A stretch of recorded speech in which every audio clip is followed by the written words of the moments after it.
this nation in the process. Pastor, the evangelical vote in this country is obviously a voting bloc that all candidates pay serious attention to. What do you think the reaction is of evangelical voters around the country to this news of impending potential impeachment?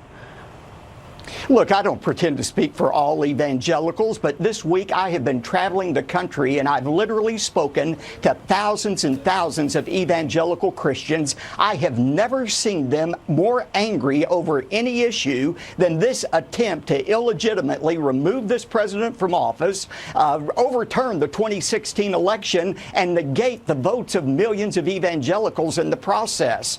And they know that the only impeachable offense President Trump has committed was beating Hillary Clinton in 2016. That's the unpardonable sin for which the Democrats will never forgive him. And I do want to make this prediction this morning.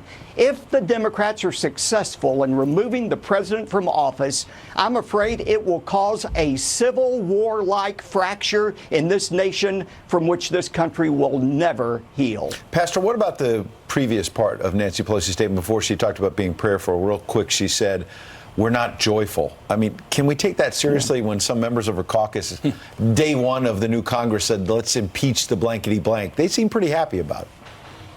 Oh, they are thrilled. They cannot contain their glee over this. But I, have been asked the question, what should we as Christians do? I think we ought to pray too, but we ought to do more than just pray. We ought to take action, and that means calling our representatives and urging them to stand with this president.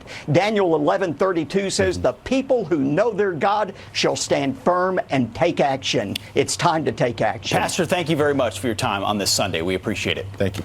All right, well, it's a race to honor our bravest. Tunnels to Towers annual 5K following the final footsteps of 9/11 firefighter Stephen Siller is about to get